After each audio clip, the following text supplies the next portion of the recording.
Voilà. C'est quoi l'objet de la rencontre d'aujourd'hui ici au Cap Skirring? Celle qui accueille d'abord, voilà.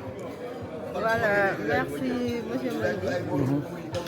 L'objet de la rencontre est fait une réunion de partage et d'information sur le projet d'aménagement des corridors d'accès à la plage, qui est un projet datant de la SAPCO Sénégal qui était à l'arrêt et qu'on prévoit aujourd'hui de reprendre sur les directives du directeur général, M. Souleymane Ndiaye. D'accord. Et qui ont été conviés à prendre part à cette rencontre? Quels sont les acteurs qui ont été conviés à être là présents?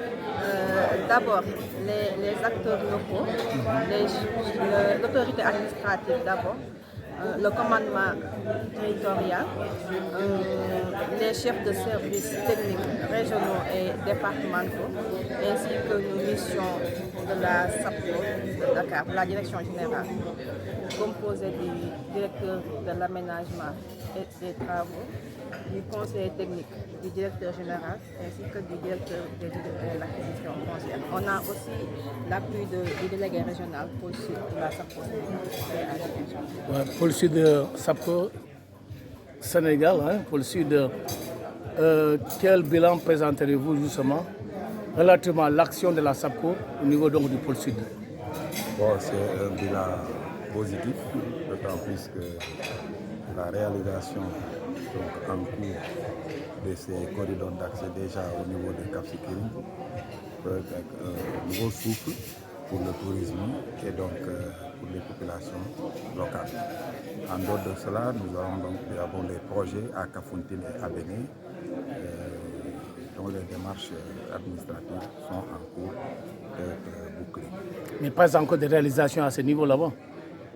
Aucune réalisation pour le moment? Pas encore, mais dans un court instant, Inch'Allah, nous allons démarrer. Donc, monsieur le DRT, l'intérêt que revêt justement la construction du corridor d'accès à la plage au niveau de la plateforme touristique du Cap Skirring. C'est quoi justement l'intérêt de ces corridors? L'intérêt, c'est surtout de faciliter l'accès aux populations locales, aux différents résidents donc, et aux occupants des hôtels. Parce que ce qu'on a constaté, donc ce littoral était carrément bouché sur un linéaire pratiquement de 2 km. La SAPCO, donc sous la directive de la Commission de la protection civile de Cap Skirring, a pu identifier des points d'ouverture. Donc ces points sont au nombre de 7. Aujourd'hui, nous en sommes à 6 en termes d'ouverture. Ces ouvertures vont faciliter l'accès à la population locale, donc aux occupants des résidences et des hôtels surtout pour bénéficier de la plage. C'est ça l'intérêt. Ok. On a, disons, un corridor, disons, témoin. Juste, il suffit de sortir de là. Mais on a vu que ces réalisations étaient un peu très escamotées. Ça n'a pas quand même été du goût des usagers. Qu'est-ce que vous nous promettez en échange par rapport à ce qu'on avait déjà vu? Comment? Oui, vous savez, les corridors, c'est des ouvrages. Présentez-vous encore, s'il vous plaît. C'est M. Diouf Issa, je suis ingénieur génie civil et conseiller du directeur général. Ça va, voilà. Donc, pour vous dire que les corridors, c'est des infrastructures carrossables qui sont utilisées par les piétons et par les véhicules. Et c'est des ouvrages qui doivent être pérennes, et des ouvrages durables, qui doivent être durables dans le temps, afin que l'investissement puisse être sécurisé.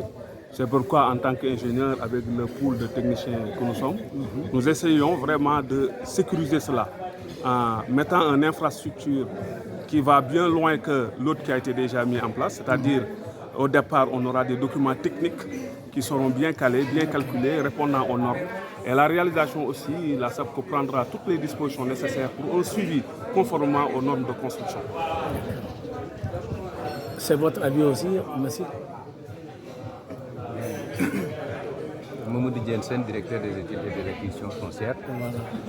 À la suite de mes collègues, je pense que la réunion d'aujourd'hui quand même nous a permis en tout cas de bien échanger avec les populations, en tout cas sur l'importance